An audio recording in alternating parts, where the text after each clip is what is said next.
Fringe Radio, your trusted source for the paranormal, conspiracy theory, and true crime.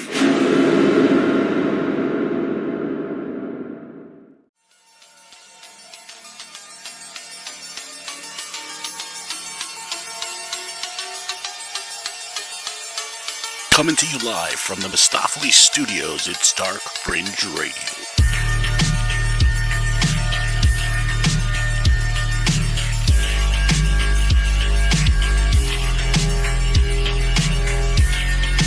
All I'm offering is the truth, nothing more.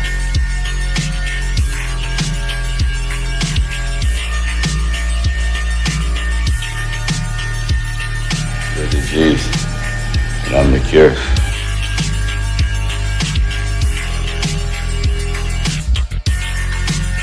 That is power.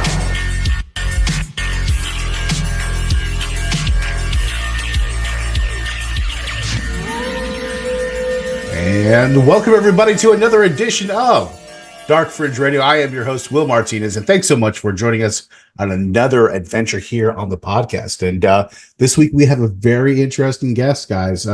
His name is Antonio Moreno, and he is the U.S. chairman to the Top Secret Majority 12 Committee, who oversees the UFO phenomenon here in the United States. And we have a very deep, interesting conversation. We really enjoyed this conversation with Antonio Moreno. But before we get into all that, want to remind everybody how you can listen to the podcast. Very simple. You can go to our website, darkfringeradio.com, and make sure you check out all our episodes. They're all archived there for your listening and viewing pleasure. And of course, we have daily stories that we're uploading on a daily basis. And of course, you can go to our social media at Facebook, Instagram, and of course X, and at Dark Fringe Radio, and see all our postings on a daily basis. Make sure you subscribe and like and share all our stuff. We really appreciate it. And one other spot I want to remind you guys is our, of course, YouTube page at Dark Fringe Radio. Make sure you go there, like, subscribe. Make sure you hit the bell notification so every time a new episode drops, you will be notified. So make sure you do that and check us out at YouTube. So please support us there as much as you possibly can. We really appreciate it. And that's pretty much it. We're going to get into our interview here with Antonio Moreno. What a great interview. This is a guest I've been wanting to have on for some time, and finally reached out to him and he responded, and we were finally able to come together and record this episode. Very proud of it, and very interesting. We're going to have him come back on for another one, but I hope you guys enjoyed this interview here with Antonio Moreno, the U.S. chairman to the Top Secret Majority 12 Committee of the UFO phenomenon here in the United States. Don't go anywhere. Thanks, everybody, for joining us on another adventure of Dark Fringe Radio. Tonight, we have a very special guest. His name is Tony Moreno. And Tony is a very interesting individual. He's been basically curating UFO information for over almost 53 years now that we talked about. But he's the U.S. chairman to the Top Secret Majority 12 Committee, and they oversee basically the UFO phenomenon. And so we want to welcome tonight to Dark Fringe Radio, Mr. Tony Moreno. Tony, thanks for coming on tonight. Thanks so much. Oh, great. Thank you, and it's a pleasure being here. Awesome. So, Tony, let's really dig in here because we have so much to talk about. We've talked about UFOs here on the podcast many times, but, it's hard to find somebody who has a lot of inside knowledge and, kind of like extract some of that inside knowledge from them. It's really hard to find. So, or at least authentic, I would say, too, as well. So, Tony, what got you into this whole, thing? And I know you said you were recruited at a young age. Talk to us a little bit about that and how all that came to be. My parents, both of them were Air Force aircraft mechanics. Mm-hmm. And my mother was a crew chief aircraft mechanic on the F-111s, F-15s, fighter jets, and my father was an aircraft mechanic on the bigger planes, the propellers and stuff. And they both were in the Air Force for 30 years. My mother started working at the Pentagon in 1945, and from there, she went on to be crew chief aircraft mechanic on jet fighter planes. And me, I got into back engineering flying saucers. There you go. Yeah, there's the jump, right? From one Hey, flying ship to another. Here's the thing: is the military. We're such a close knit family that we know everybody. We go to the grocery store, we go to the PX, we go to the rec center and bowling alley and movies and stuff. So it's a safe zone for children growing up on a military base, and when your parents are working there and stuff. So everyone knows you. And the military is very, very intelligent organization. Um, they are into detail about a lot of things.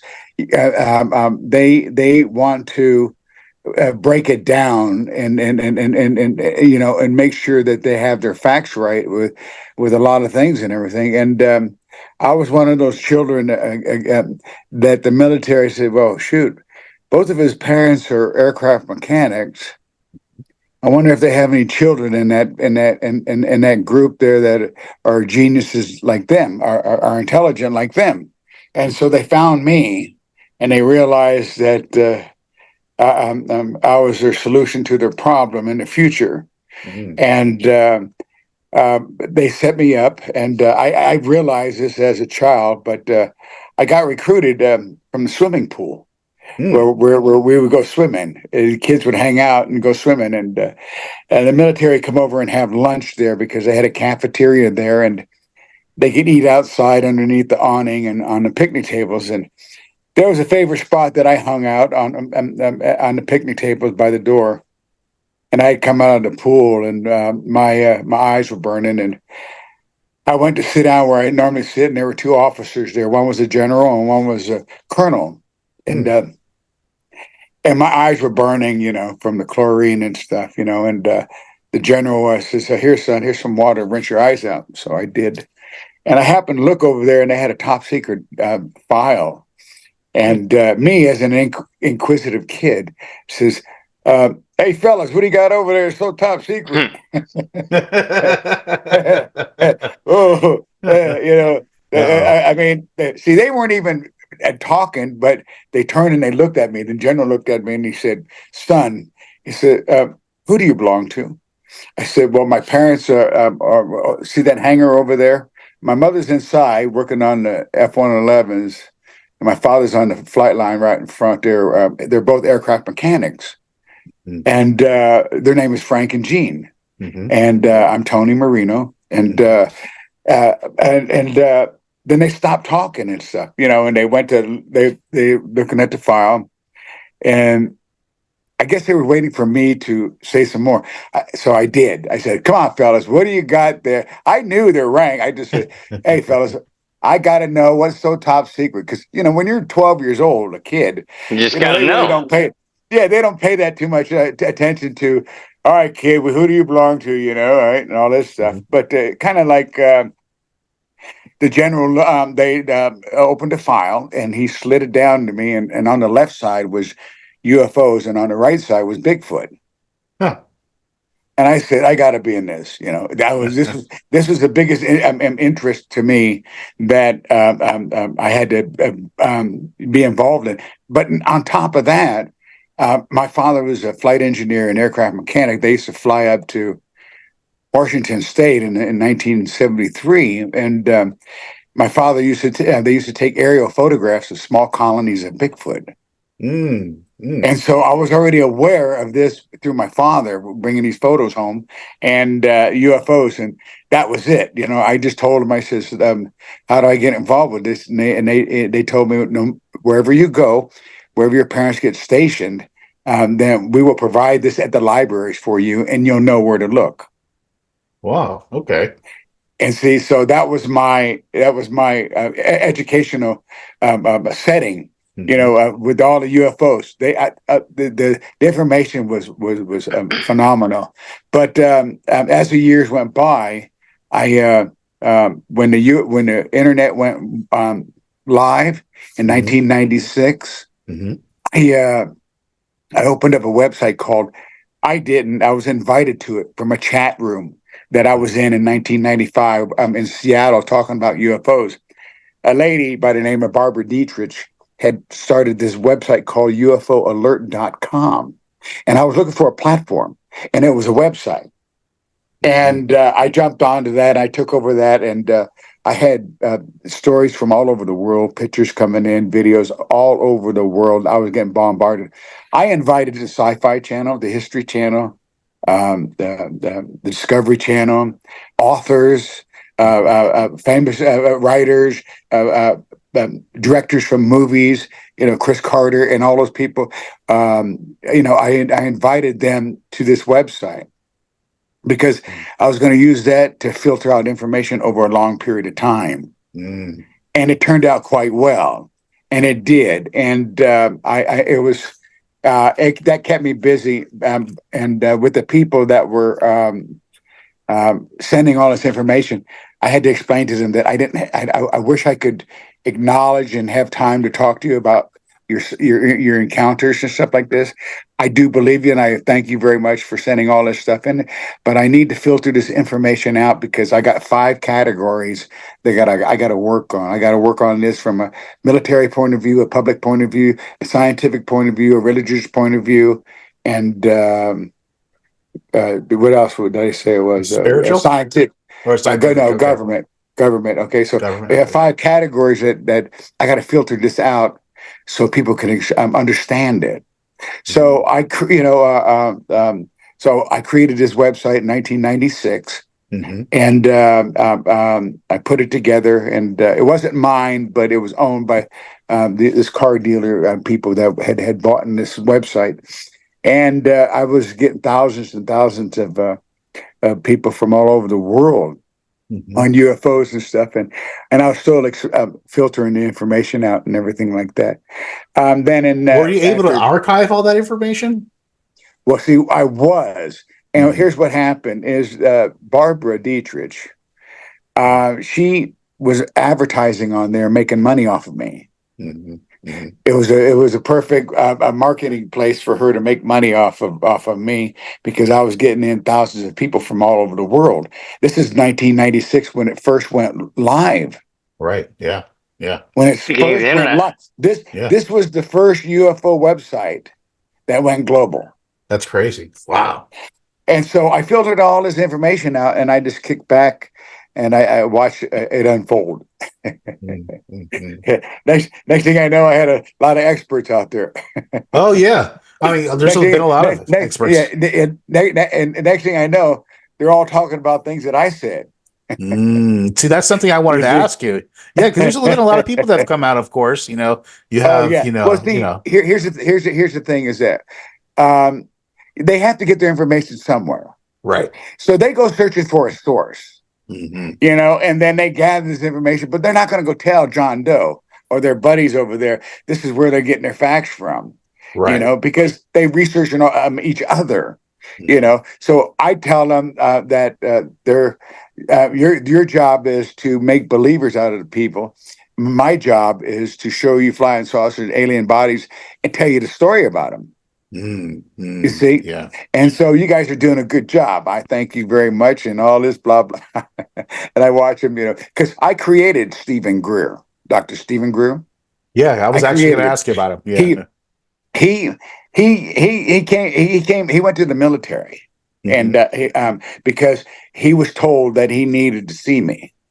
And he was told who I was. And he came to me 3 months prior to his press club release in 2002 or 2001, in up in Washington D.C. there. Yeah, and we actually interviewed one of the guys from that press release. Actually, yeah, it's interesting. Yeah, well, he came to me, and I pretty much gave him the green light.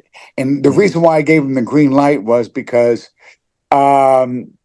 he has the title of a doctor's degree, right? And first thing to come to my mind was people are more prone to believe a doctor than they are a John Doe that doesn't know anything about UFOs. That is true. That is true, funny enough, even though it's, it shouldn't be that way. Yeah, right, exactly. Well, yeah, you have to think like a human. Doctors can be full of shit too. Yeah. And other than that, it's been 54 years, man, and sometimes I got to take a break from this, Oh yeah, I'm sure Okay. that's one thing I'm sure you definitely have to do is kind of like get away and unplug for a while. Jay, did you have any questions? Yeah. Well, I'm curious because I have been we call me the open-minded skeptic. Yeah. I'm fresh to conspiracy theories and some of these things, but I've always had a strong feeling that there were aliens out there, and there was a good possibility there were aliens here too.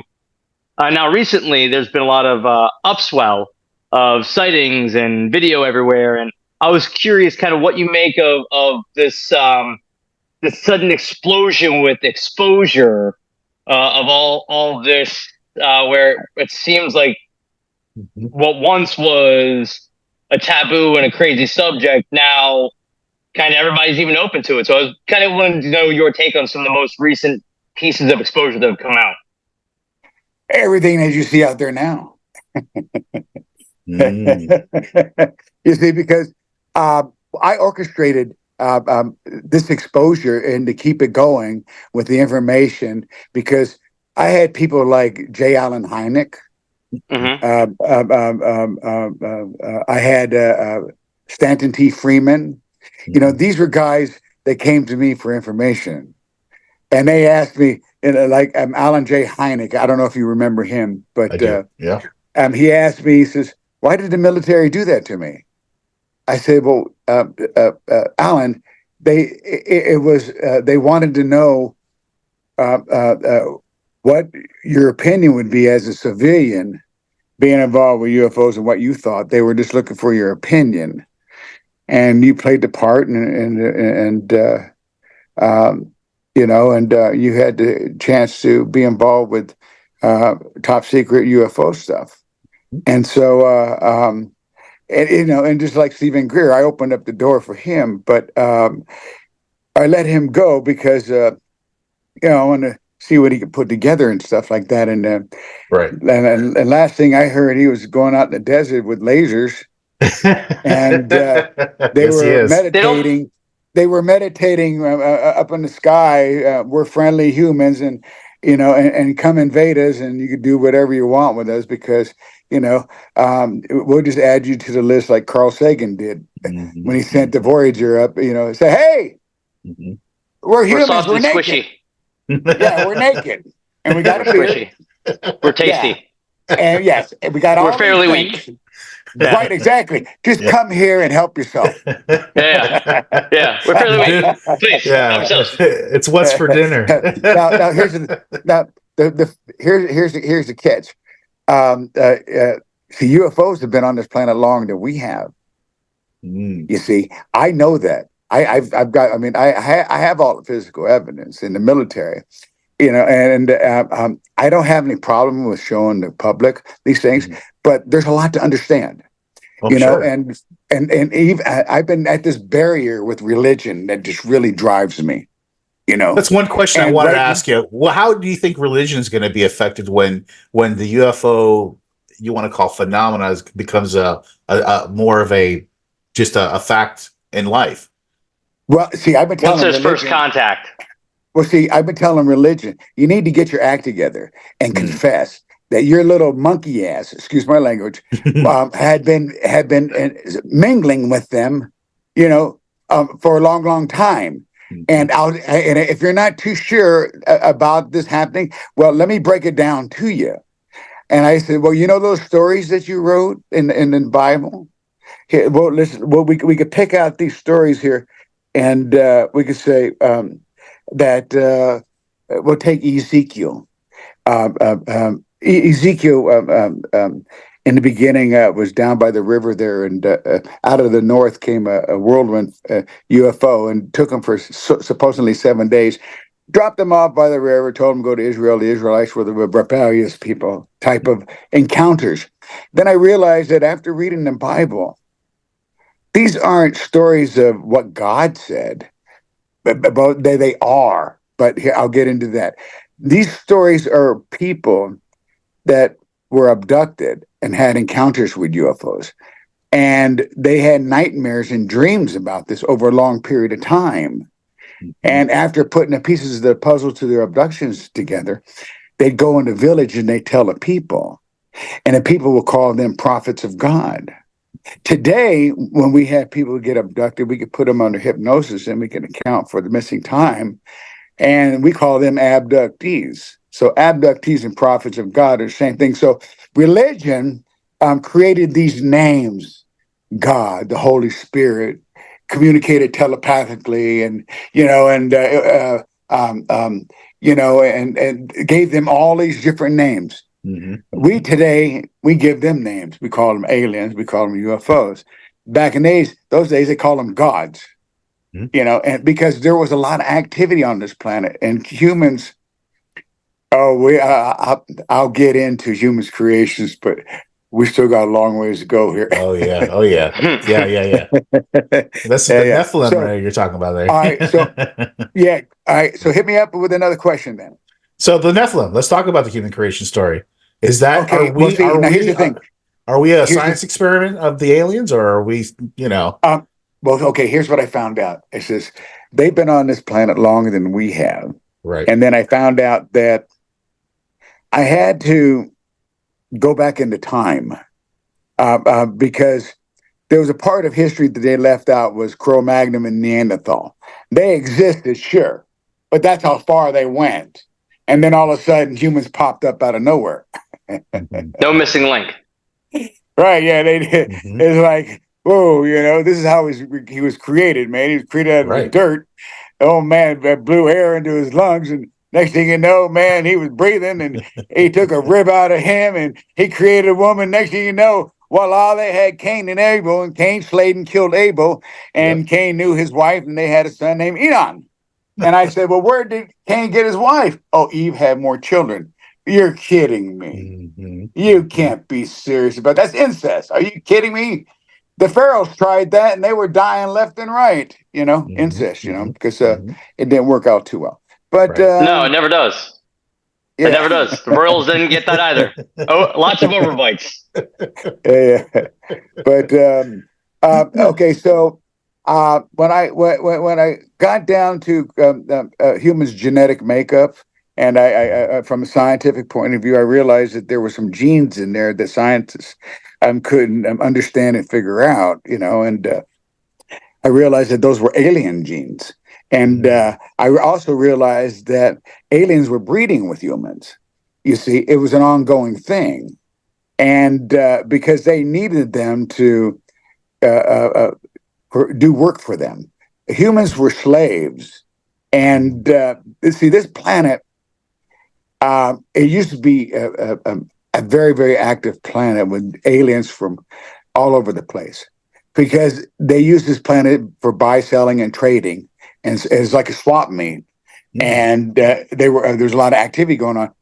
But humans were created genetically by splicing through 62 chromosomes, and that came out of they must have used Cro-Magnon and Neanderthal, because that was the closest they could use to create what they wanted to create, because they had to create genetically a certain way of a human where they could tap into their mind and communicate with them telepathically, because that's how they communicated. You see, we're the ones who created the verbal language of communication, but extraterrestrials, they're accustomed to telepathy, communicating telepathically. And that's why we were created, because they could program us to do and learn this and that, what they needed done. And it came to a point where after humans were genetically engineered and all that stuff, and they were created and stuff, well, humans, they started multiplying. They were so fast that they were thinking on their own, and they were tired of the aliens controlling them. We had giant aliens walking the earth, and they were controlling humans in Egypt and stuff. And there was a lot of activity going on, and the humans took a stand, and they went to war with them, and they defeated them off the planet. That's why they left. And they took their tools with them, and they took some humans with them too. Civilizations just disappeared just like that. And my question was with the archaeologists was, did you find any tools that they used to make these things? No. Okay, well, what does that tell you? Right. You know, get him to open up his mind and say, well, this looks like outside intervention Right. activity going on. And one, of course, would have to be naive to believe that we're the only ones in the universe. But one time, silly. One That time, would be silly. my friend asked me, he says, "What do you think about the universe?" I said, "Well, it's infinite. That to begin with, and it's a swap meet out there." Let me ask you a question. You said something I actually found very interesting. On that, Earth is a swap meet. What makes Earth so attractive to be used as a swap meet? What makes this such a prime location? You know, same real estate location. What makes Earth so special? Because you could plant seeds and it has an oxygen where it will grow.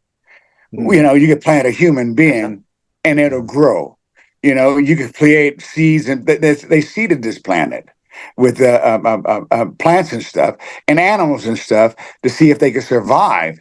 And a lot of them did, a lot of them couldn't, you know. So, but there was, like I said, there was a lot of activity going on.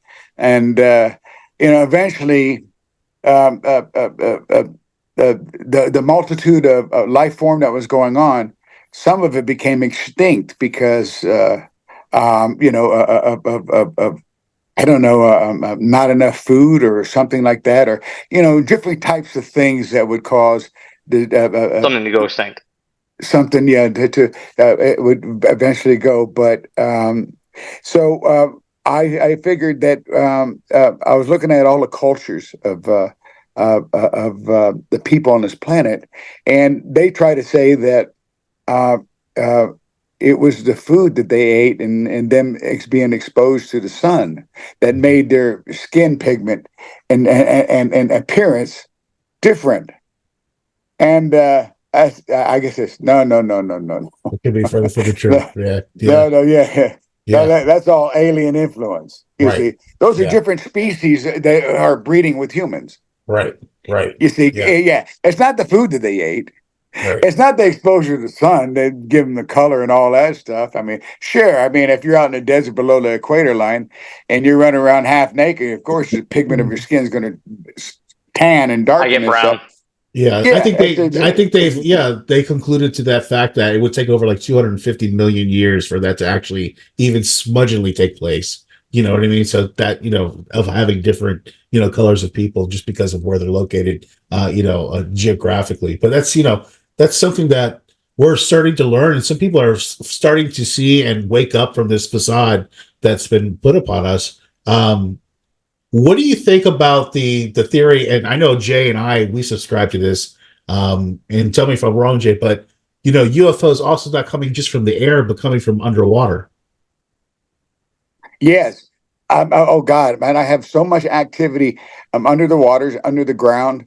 It's unbelievable. I mean, you know, it's like, well, you know, military. I gave the military a promise that I would make them come out smelling like a rose, because in actuality, they have done a wonderful job of understanding this and studying this and back engineering this and things that are very, very important, you know, besides keeping secrets to from other countries and stuff about it and everything like that. When I know darn well, and you know darn well, that UFOs crash all over this world.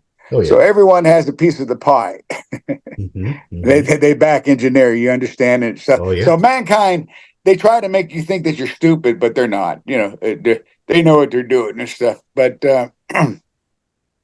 there's like I said, a lot of all the cultures and stuff were the aliens would breed with them because they needed them. They harvest them. Humans aren't in control of anything. They don't own this planet. Right now, the multitude of aliens that are orbiting this planet and the activities going on is because of the condition of the planet and its atmosphere and its oceans. And nobody wants to take a look at that. But yeah, our oceans are poisoned, are contaminated, destroyed. They dump all the plastic in the ocean. Yep. The sea animals eat it. It gets in there, and then they beach themselves on the ocean and trying to wonder why the whales, by the hundreds of them, are beached. Right. It's because of the plastic, and the sonar that the Navy does out there, for this and that, affects their eardrums and pops them, probably sends them, whacking way out of it, this and that. Mankind, man, is, I honestly, Or a virus. he's a destructive Or a virus. species. Yeah, actually, For sure. The aliens, they don't like humans. Yeah, I was going to Neither do I. do they like us? They know that they think humans pose a threat to the solar system, the universe, because his creation of atomic energy, of mass destruction, and that's what really they're really concerned about, is that, because mankind, when they pop two of them off in Hiroshima and Nagasaki, that was seeing a fucked lot up. of them. Yeah, and then you start seeing a lot of that happening. Yeah. But you see, even that story, I was privileged to find out how that started. How did that start? Tell us. I get sidetracked. Yeah, I'll tell you what happened. You see, in 1945 and 40s, they created submarines. Right. The U.S. did, and they were over there and spying on the Japanese waters, because the Japanese were breaking ground for the nuclear plant that just blew up not too long ago. But they were breaking ground for that. And the Japanese told the Americans, get out of their water on a few occasions. And if you didn't get out, we're going down to Pearl Harbor. We're going to take out your Pacific Fleet. America said, go ahead. And they removed, 5 of their aircraft carriers in Hawaii, took them out of there because the Japanese were headed there to blow up the Pacific Fleet, like they said, because America, they were like the English. They fucking think that they own the world. They want this, they want that. It belongs to them. They got to see, they got to spy, they got to know. It's just something about humans that really just drives me frustrating. Yes. Yes, we are terribly frustrating. Yes, we are. When all you can do is just laugh. Yeah, that's all. Hey, I have a sense of humor. I have to in this business. You gotta. Yeah. You gotta. I do, because I mean, I live 2 lives. I live a UFO life and I live a civilian life. Where I go fishing, I go hiking, and I take my dogs out, and all that stuff.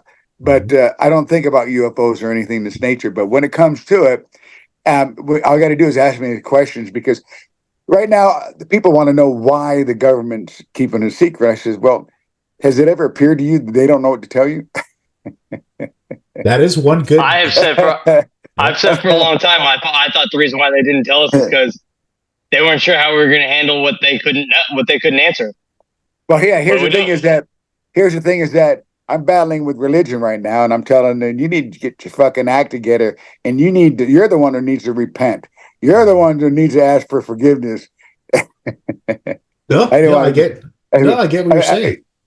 See, here's the thing is that, I'm not saying religion is a liar. I'm saying the stories, they have the stories confused of what happened. Yeah, misunderstood. And that's where I'm having problems with them and making them understand that you associated with them too. Everybody associated with aliens too, since the beginning of your creation. So it's nothing new, going on here. And your problem is that you seem to feel that this direction of worshiping that you created is superior than everyone else's, and they're killing each other by the millions over it. Oh yeah, I mean that's been the biggest killer since time, right? The differences of religion, right? Well, yeah, the Arabs and the Jews. Yeah, and perfect example. That's Abraham's 2 sons, Ismail and Isaac. Yep. And they have the same father but different mother. And one established the Arab world and one established the Jewish world. But I get on them too, because Solomon seems to think that He's king of the fucking oil field over there, right? I said, well, first of all, that's my machinery. That's my machinery. I can shut it off anytime I want. So you don't own it because you live up on top of it. That shit comes from inside the earth, and nobody owns inside the earth. You see, just because it funnels up that way, doesn't mean it just. I don't want to get sidetracked and get into politics about the planet, but it's all fucked up. I mean, seriously, man. It really, man. I mean, smoke a fucking joint. If you smoke a joint, you might feel a lot better. I couldn't agree with you more. Yeah, that's our motto here. That's exactly our motto here. Yeah. You see. How about marijuana though itself? Isn't that an alien plant? Isn't that given to us by the aliens? Yes, exactly. Right? Everything that grows on this planet was seeded by the aliens. Humans didn't seed it. They evolved around a planet that was already green and fruitful and had everything for them. All you do is go pick it. But we screwed it up, of course. And know the seasons and stuff. Of course you did. And everything. But so the thing is we defeated the aliens, and the aliens are back because of the condition of the atmosphere and the oceans and our ground. I heard poison.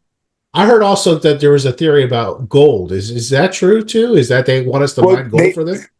They've been mining all the minerals here, and they need humans. They need the humans to do that. Gotcha. Humans been doing that since the beginning. They came here. The gold, the silver, the mercury, the copper, the zinc. These are minerals that they need to build themselves, civilizations and stuff like this, and they use humans to mine it. Mm-hmm. You see, there's a secret world going on right in front of you, and right now I'm exposing it to you guys. And I don't care about what you think about it, because you can't hide reality, and chances are, we have 700 years of alien technology in the palm of my hands, and I've got enough work to keep mankind busy for the next 700 years in the future. You see, I want to change education program, and I want to insert alien technology. Because I know the kids, they want to get involved with Star Wars. Who doesn't want a lightsaber? Who doesn't want a lightsaber? Well, yeah. Well, see, what I'm going to do is I'm going to give them an education of alien technology, and then I'm going to say, "Hey, kids, you guys ready for the real thing?" Oh yeah. Then they're going to be going like this, and then moving, levitating rocks and stuff. Yeah, that'd be kind of cool. Right? Yeah. To work on, you see, because we need to evolve. We're right now. If you really look at it. Nobody knows who created mankind. It's true. No, absolutely. Nobody knows. They can theorize all day. The Bible. Don't tell me the Bible tells me how we were created, because it doesn't. And it's too far fetched to think that we were created out of the dirt and the creation blew air into our lungs. That process and stuff like that. Yeah. But I told him, actually, I thought that creation was nothing more than a biological germ process that took millions of years to evolve over a long period of time, but it was nurtured and monitored along the way. And that's how life evolves, because everyone is nurturing and monitoring its progress and changes. It's an ongoing thing out there in the universe with planets and stuff too. And we're not the only ones in the solar system.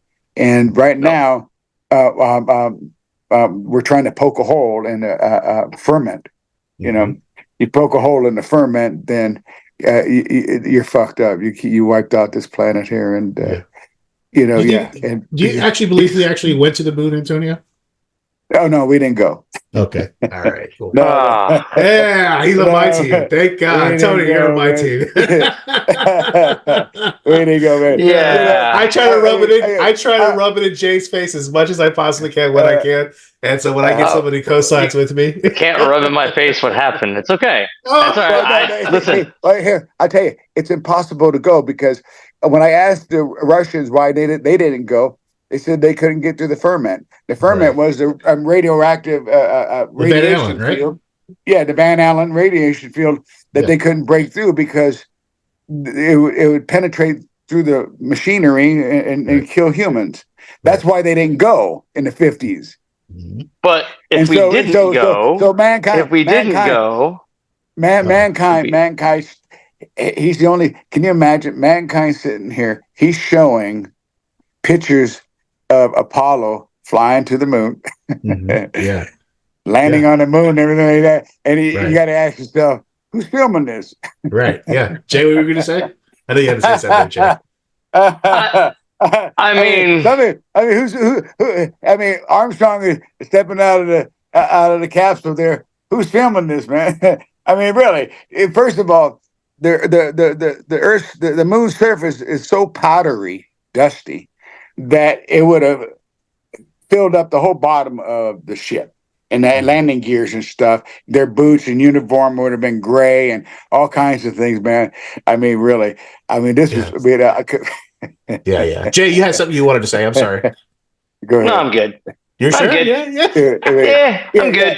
I have my opinions on it. Yeah, And it's all good. in times, Yeah. in these times, I have found that it is best if I keep those opinions sometimes to myself. Well, we love you, Well, Jay. hey, listen. One thing about me, fellas, is that I tell the truth about everything you ask me, and I know. And the reason why I know is because I used to ask these questions too as a younger growing up. You know, I was one of those kids that I watched TV and they say it was like this over in Fort Lauderdale, spring break and everything. I said, shit, I got to go see this.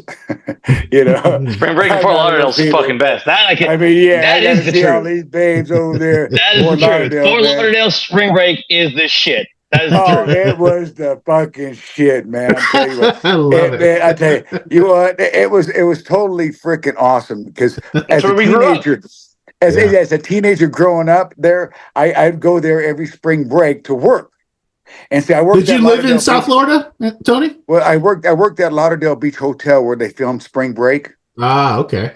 Nice. Okay, Perfect. and then I worked at and then in the evening I worked at Holiday Inn on a surfrider on the ocean there as a valet parker, and bellhop, both jobs. So I was making money parking people on the beach, and I was taking the luggage up to the girls and telling them where it's all going on here. And by the time I got done with them, the girls would tell me, "Well, we're having a party tomorrow night. Are you coming?"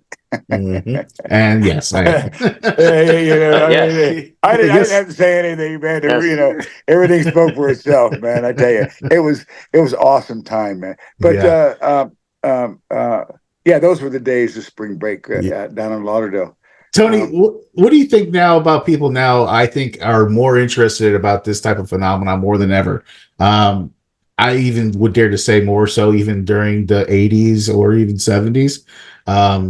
I think people are. I think it's more popular or more widely believed now than ever. Yeah. Well, what's your take on that? I mean, are people awoken now, as they say, or what do you think? Well, when I got done talking to the military about this, I said, "Listen, I want to. We could bring out evidence in small doses, and." I said everything will be fine, you know, and so they brought out what's that guy's name? Elizondo. Oh, yeah, Lou Elizondo. Yeah, okay. They brought that guy out with the video of a pilot chasing a UFO, right? Correct. So that was kind of like the beginning of acknowledging, you know, that we know that they exist, okay, and we're chasing them. So that's that's the beginning. Yeah, we're letting you know that they exist. Okay, we got to see how you absorb this. You know, because I have to deal with religion. I have to, I'm trying to dissect religion or say it's wrong or anything in this nature. I'm just trying to change your story, what you were talking about. Mhm. And this is a real story, and this is the one that you thought that you believe it, because you're not going anywhere with these stories. Right. All you're doing is reading these stories and about what people said, and you're believing in it, and you live your life by it. And in reality, the only thing that helps you out is you yourself. You see, nobody else is going to help you out. Your mind, you program your mind into the positive realm. You stay in the positive. Agreed. Yeah. Yeah. You nothing's a problem. It's just a situation that needs to be dealt with intelligently. So, like I said, when you have that way of feeling and thinking, you kind of skate through life, with all the answers that you want to find out about the real things that are fake and true and stuff. But this subject here has mankind has been involved with it since the beginning of his creation. So it's nothing new. It's just been covered up because they had to figure out how to control the masses. You see, when you give them religion and you give them fear, you have control over them. Right. Totally. You see, now we're at 8.8 billion people, and they don't know how to manage that. A lot of people. Yeah, not only that, but we if you look at the resources that we're consuming and the oil that we're using, 87% of fossil fuel oil is used for plastics and material. The rest of it uses for automotive and industrialization, which is changed to them, to the oil industry, right? But you see where the oil's going to? The oil's going to plastic material, and then when they get done with it, they throw it in the ocean. That's right. Yeah. Most of it's going into my 84 Mustang, actually. Heavy. A lot of it. Yeah. All the time. Plastic. Oil. That fucker burns oil. It does, baby. That fucker burns oil, man. Tony, let me ask you a question. Are there extraterrestrials amongst us? Even in branches of government, let's just say, and people of influence? You think is that a possibility or no? Are there? See, I'm careful when I answer this, okay? Because I know that they've been mingling with humans every which way they can. Okay, so I'm going to leave that open, and because in this business, nothing's impossible. All things exist. All you got to do is ask your mind if this exists. Your mind ain't gonna lie to you. Invasion by a simulation. Something like that. But when you find out that, humans, they only use less than 10% of their brain's capacity. That's right. Yeah. So they can't really get heavily analytical on a lot of things, because reason why they only use that percentage is because their brain has been programmed to no, shut down. No is programmed into their brain that you can't do this, you can't do that, you can't have this, you can't have that, you can't believe this, you can't believe that. It just the negative of how they exercise control on humans is phenomenal. I mean, everyone has the right to believe in whatever they want to believe in. 100%. And you can sit here and ask me any questions, and I could give you my opinion, and you could believe it or not. But chances are, by the time I got done with you, you're going to say, "Man, you know what? That makes a lot of sense." So what's the end game? Let me ask you this. The last question. What's the end game, Antonio? What's going to happen? Where is this all headed to? Are we doomed to be a species of slaves for the aliens, or are we going to fight again and fight them off? And what's going to happen? Well, here's the thing. Right now, I've been having the aliens disarm the nuclear warheads from all the bases around this entire globe. They disarmed them. They can't fire them no more. They won't tell you that they can't fire them anymore, but they can't fire them no more. The only ones that they can fire are out of the submarines. Okay? On land, no. They were told long time ago in the 60s, no. bombing anymore, because when they dropped the bomb on Hiroshima and Nagasaki, the mushroom cloud was phenomenal. Our neighbors were wondering that an asteroid hit the planet, Right. and they came over and checked that on it, and they realized no, it was something that humans created. They did that. They said, "Oh shit, we're in trouble now. We got a species here, human species, that poses a threat. They're very, very dangerous species. If you rub them the wrong way, they can push the buttons, and we're all fucked up, and all that stuff." A war going on. The aliens. If we were to go to war with the aliens, you know how the aliens would defeat us? No. They would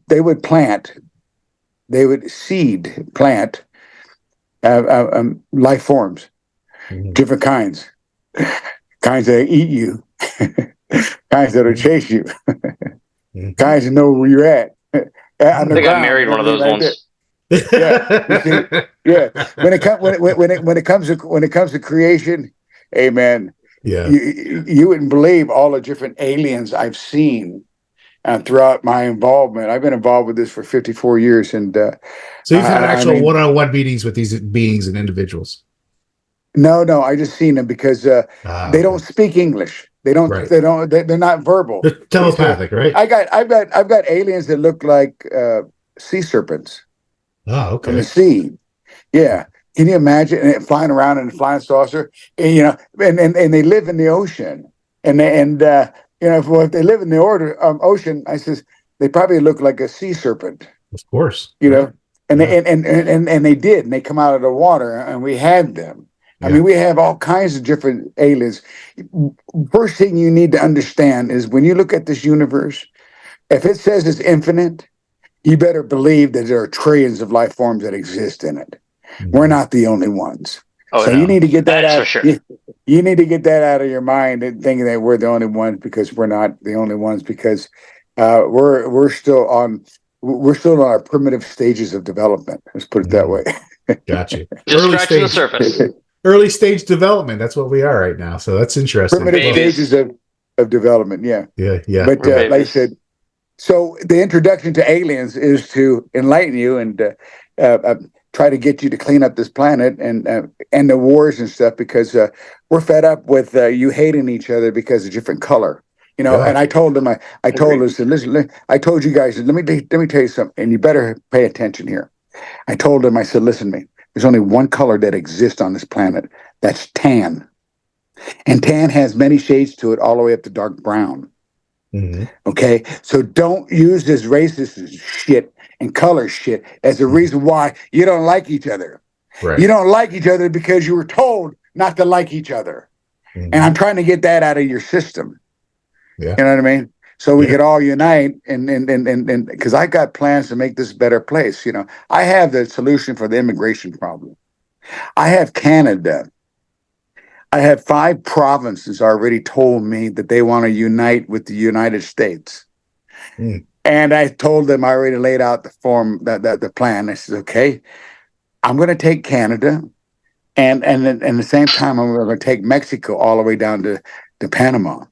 I'm going to build Air Force military bases in Mexico, and I'm going to make engineers out of them, out of the Latino community. In the event of a national or global disaster, I could deploy 200,000 or 300,000 to fix it within a week.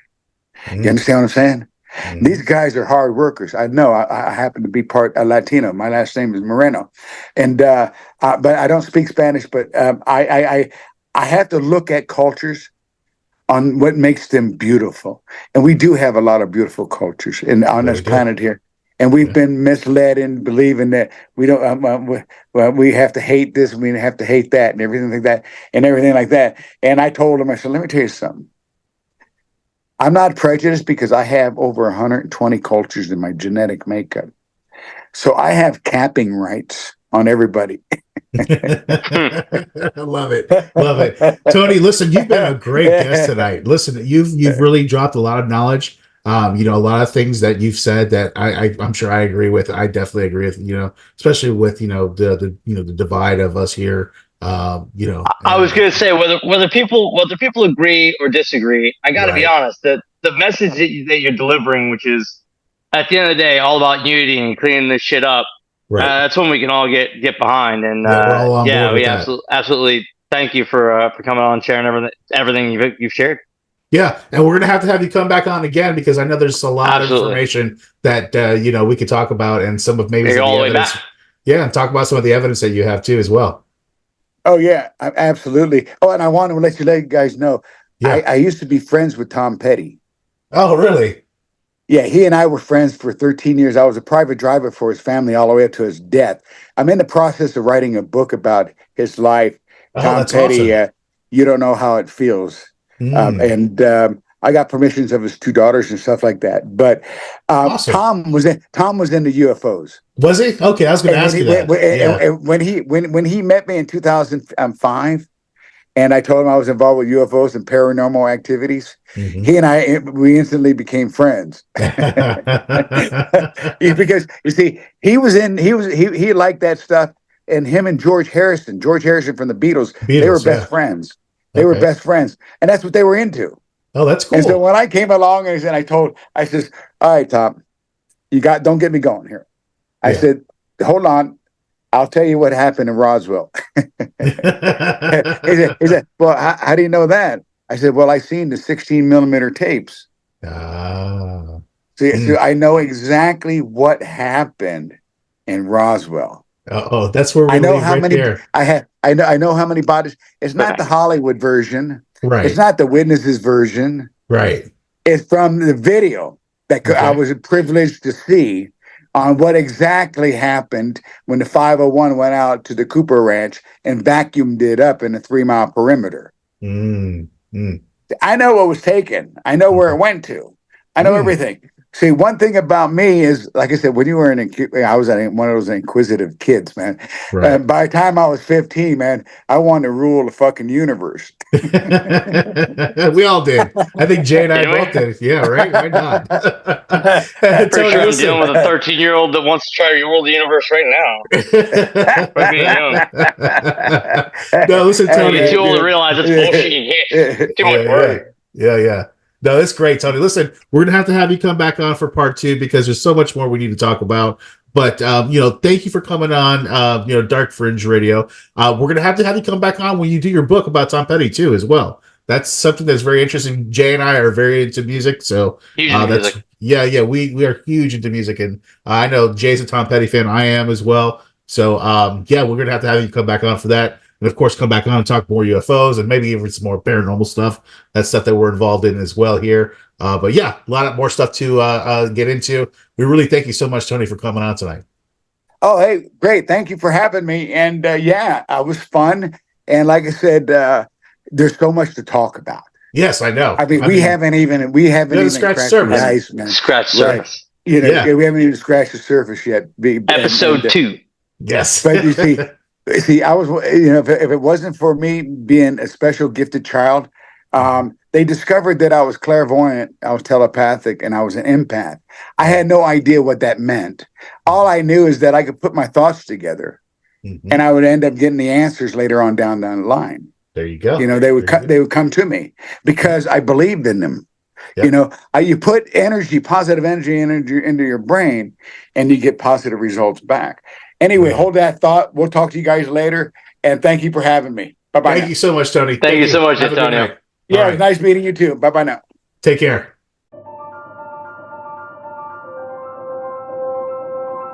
Dark Fringe Radio.